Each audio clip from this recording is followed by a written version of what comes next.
Hey everyone, and welcome to another deep dive with us. Today we'll be exploring BRICS. BRICS.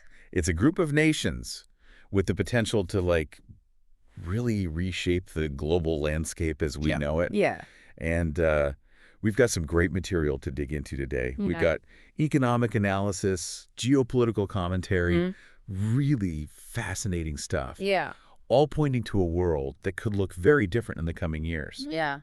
So by the end of this deep dive, you'll understand what BRICS is all about, Absolutely. why it matters, and what to watch for as this whole thing unfolds. Okay. So to kick things off, maybe you can just give us a quick overview of what BRICS is and how it came to be. Yeah. So BRICS, it's fascinating because it's been around for a while. I mean, the idea of BRICS. Right. It was actually a Goldman Sachs acronym Oh, wow. back in 2001 Okay. for Brazil, Russia, India, and China. Okay. Wow. And so it was kind of this Wall Street buzzword, really. Right. But it's only recently that it's really started to kind of flex its muscles on the world stage. Yeah. So at what point did it go from being just this Wall Street term to a full-blown coalition? Well, South Africa joined the party in 2010. Wow. And BRICS became a formal group. Okay. Early on, it was seen as a platform for these emerging economies to gain more global influence and to kind of counterbalance the West, especially the U.S. Right. So kind of like a rising tide of economic power from places that hadn't really had as much influence before. Exactly. But I've also read that they had some struggles early on, kind of getting their act together. Yeah, they did. What were some of the hurdles that they faced? Well, I mean, they had some serious growing pains. Yeah. You see some members, like China, they had very rapid economic growth, Mm-hmm. while others, like Brazil and South Africa, lagged behind a bit. Yeah. And then on top of that, there were often these internal disagreements, Okay. which made it hard for them to really present a united front. Right. So a lot of potential, but maybe not a lot of punch initially. Yeah. Until recently, that is. Yeah. So it seems like the latest BRICS summit in Kazan, Russia, Kazan. has kind of changed the game. Mm-hmm. There were 36 countries present, Yeah. including some pretty heavyweight additions. Absolutely. Like Iran, the UAE, Ethiopia, and Egypt. Yeah. It wasn't just a casual gathering either. Right. They issued a detailed declaration outlining some pretty ambitious goals. So this wasn't just let's all get together and chat about things. Right, no. This was we're here to do business. Exactly. Yeah, the Kazan Declaration really marked a pivotal moment, I think. Okay. Because it signals this shift from a discussion forum to a potential power block. Right. BRICS is no longer content with just having a voice. Right. They're aiming to actually rewrite the rules of the global economy, Wow. starting with a direct challenge to the U.S. dollar's dominance. Okay, so that's where it gets really interesting for all of us, right? Absolutely, yeah. I mean, we use dollars every day. Yeah. So what does it actually mean for the dollar to lose its global clout? Yeah. I was reading a piece in FinShots Yes. about how almost 20% of oil trades last year Wow. were done in currencies other than the U.S. dollar. Yeah, So that's a huge change. it is. And it seems like it could have a direct impact on things like gas prices, Absolutely, yeah. which, we all feel in our wallets. Yeah. So the shift in oil trading, is that just one indicator of a larger trend? Absolutely, it is. It's one indicator of a larger trend called de-dollarization. Okay, de-dollarization. Yeah. So explain that a little bit. Yeah. So BRICS is strategically using its economic weight, particularly its vast natural resources, Okay. to chip away at the dollar's dominance. Okay, so how exactly are they doing that? Yeah. What are their tools for de-dollarization? Well, one key tool is the New Development Bank, or NDB. NBB. Yeah, they created it as an alternative to the World Bank and IMF. Got it. So it's kind of like their own version of a global lender. Exactly, yeah. Think of it as that. Okay. The NDB is designed to offer loans to developing countries, but without the strict conditions often imposed by Western-led institutions. So a more flexible bank for the developing world. Exactly. What's the catch? Well, the catch is this could really disrupt the petrodollar system. Okay. For decades, oil has been primarily traded in U.S. dollars, Right. which has propped up demand for the dollar globally. But imagine a scenario where Saudi Arabia starts accepting yuan. for oil instead of dollars. The implications would be huge. Yeah, a world where the yuan rivals the dollar. Exactly. That's a paradigm shift. It is. But how would all this money actually move around the world if we're not using the dollar as much? Well, that's where things get even more intriguing. They're exploring the creation of a BRICS payment messaging system to rival SWIFT, which is currently the main network for international bank transfers. Right. You see, Russia's experience with being cut off from SWIFT after the Ukraine invasion made them realize the vulnerability of relying on a system largely controlled by the West. Ah, so they're looking for a way to kind of bypass that and be more independent? Exactly. So we've got alternative banks, potential alternative currencies, and now an alternative way to move money around. Yeah. What about this thing I read about bartering? Bartering. It sounds so old school. I know, it does, doesn't it? Yeah. But it's a surprisingly effective way to sidestep the dollar entirely. Remember, BRICS nations control a massive amount of the world's raw materials. Russia has its gas and metals. China dominates rare earth elements essential for technology. Brazil's got soybeans. They can literally swap these commodities directly with each other. No dollars needed.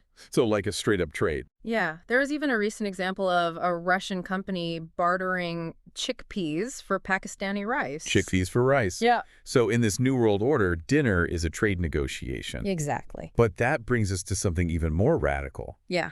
This idea of a gold-backed BRICS currency. What exactly does that mean? Well, the proposed unit, as it's being called, is essentially a new currency backed by gold. It reflects a growing trend of central banks around the world buying up gold as a safeguard against a potentially weakening dollar. If BRICS actually launches this unit, it could have massive ripple effects on gold prices globally. Okay, so let me get this straight. BRICS is aiming to create its own financial system. With alternative banks, payment networks, even potentially its own gold-backed currency. It's ambitious. That's ambitious, to say the least. But how does all of this impact, like, the average person? Yeah, that's a great question. You know, what are the real-world consequences of this potential power shift? That's what I'm most curious about, and I'm sure our listener is too. Absolutely, and that's exactly what we'll dive into next. The implications of BRICS actions are far-reaching. Potentially affecting everything from prices at the grocery store to global alliances. So stay tuned because things are about to get really interesting. Okay, so BRICS is shaking things up. Definitely. That much is clear. But I'm still trying to wrap my head around how this potential paradigm shift actually plays out in real life. You know, you mentioned implications for everything, from grocery prices to global alliances. Let's start with, like, the everyday stuff. What could this mean for, like, my wallet? Well, for starters, think about those Made in China stickers you see everywhere. For years, the U.S. and other Western countries have benefited from cheap imports, especially from China. But if BRICS gains more economic clout, those days of super low prices might be over. So no more bargain hunting at the big box stores. It might get a little tougher. Ouch. So how would that happen exactly? Well, if BRICS nations decide they're no longer content with selling goods at rock bottom prices, or if they start demanding payment in their own currencies instead of dollars, import costs could rise. And those increased costs would likely get passed on to you, the consumer, in the form of higher prices for everything, from electronics to clothing. Okay, so my shopping sprees could get a lot more expensive. They could. That's one way it hits home. What else should we be watching for? Well, the ripple effects could extend far beyond your shopping cart. Global alliances, you know, the very foundation of international relations, could be redrawn. Countries might start picking their friends, based less on traditional political ideologies. And more on who's got the resources they need. So if you need oil, gas, rare earth minerals, or food, you cozy up to the BRICS nations that have them. Exactly. We could see countries pivoting away from their current partnership to secure access to those vital resources. Imagine the geopolitical implications if BRICS becomes the go-to supplier for a significant portion of the world's essential commodities. Yeah. It's a huge power shift. And what about countries that choose not to align with BRICS? Well, do they kind of get left out in the cold? A real possibility. Right. They might face some tough choices, stick with their traditional partners, and risk being cut off from vital supplies or switch sides, and potentially alienate their old allies. Yeah. These decisions could have major consequences for global security and stability. So it's like a real-life game of Risk. I know. But with much higher stakes. So it's not just about economics. No. It's about global security, too. It sounds like a pretty turbulent transition. It could be. Are there any potential upsides to this whole BRICS shakeup? Absolutely. One of the most significant potential benefits is for developing countries. You know, the current global financial system has often been criticized for favoring wealthier nations. A BRICS-led system with its focus on alternative lending institutions and trade mechanisms could level the playing field a bit. Providing more equitable access to capital and development opportunities for countries that have traditionally been on the sidelines. So a chance for those who haven't had a seat at the table to finally have a voice and maybe even get ahead. That's a pretty compelling argument. But let's be real. There are still a lot of ifs here. Can BRICS nations really overcome their differences? It's a big question. Especially the tension between India and China. Can they actually create a system that rivals the dollar's dominance? I mean, the dollar is pretty deeply entrenched. It is. In the global financial system. Absolutely. It's those are the million-dollar questions. And no one has the answers yet. It's a bit like watching a high-stakes poker game unfold. We can see the players, the cards on the table, but we don't know who's bluffing and who's holding the winning hand. So we're all just along for the ride. In a way. Is there anything we can do to kind of prepare for this potential new world order? Well, awareness is a good starting point. Okay. Understanding these trends and their potential implications can help you make more informed decisions. Both in your personal life and professionally. So if I'm like a business owner, I might want to start thinking about diversifying my supply chains. Exactly. Or exploring new markets. Or if you're an investor, you might want to look into assets that could benefit from a shift away from the dollar. Like gold. So it sounds like we all need to become a bit more globally savvy. Maybe even a bit more adaptable. Absolutely. Just in case the world decides to turn itself upside down. Adaptability is key in times of change, and the world is definitely becoming increasingly interconnected. The decisions BRICS makes in the coming years will likely have ripple effects across every aspect of our lives. Wow. It's an exciting and perhaps a bit unnerving time to be alive. Exciting, unnerving. I think that sums it up perfectly. So buckle up, folks, because it's going to be a wild ride. It is. But before we get too carried away with the what ifs, let's bring it back to the present. What's happening right now. That indicates this BRICS-led shift is actually gaining momentum. What are the concrete signs? That this isn't just a bunch of talk. That's a great question. And there are definitely some tangible developments worth highlighting. We'll delve into those right after this quick break. So we've talked about the potential impact of BRICS on pretty much everything. From our wallets to global alliances.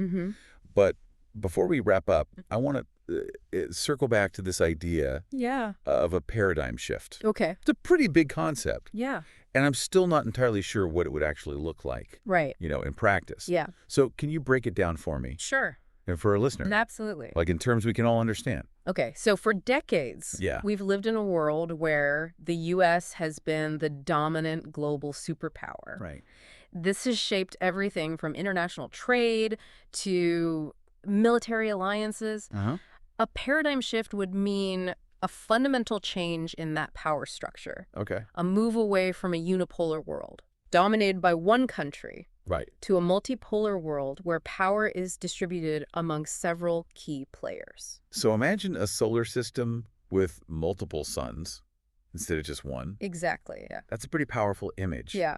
But how would that actually play out in our daily lives? Well, would we even notice a difference? You would definitely notice a difference. Okay. In a multipolar world, economic opportunities might shift. Okay. Certain regions could become more prosperous, right. while others might struggle to keep up. Right. New trade routes could emerge, okay. creating new jobs, but also potentially displacing existing ones. Right. The global landscape would become more complex, more dynamic, and perhaps a bit more unpredictable. So there would be winners and losers. It's inevitable. Yeah. Change always creates both. Right. The key is to be adaptable. Okay. To understand the forces at play and to position yourself accordingly. So instead of just kind of blindly trusting that the dollar will always be king, right, you might want to consider diversifying your assets. Exactly. Learning about different economies, keeping a close eye on geopolitical developments. Absolutely. So less America first and more world first.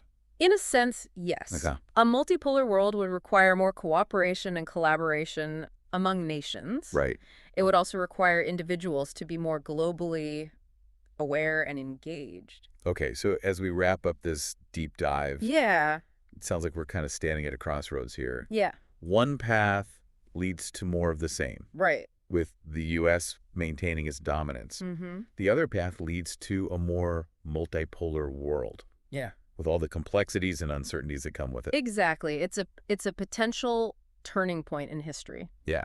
The decisions that BRICS nations make in the coming years and how the rest of the world responds will shape the future for all of us. So what's the final takeaway for our listener? I would say the most important thing is to stay informed, to be aware of the trends shaping our world. Don't be afraid to challenge assumptions, to question the status quo, and to embrace a bit of uncertainty. Okay. The future is unwritten, and we all have a role to play in shaping it. Well, on that note, we'll leave you to ponder the possibilities. Yeah. Thanks for joining us on this deep dive into the world of BRICS. Thanks, everyone. And a shifting world order. Until next time, keep exploring, keep questioning, and keep learning.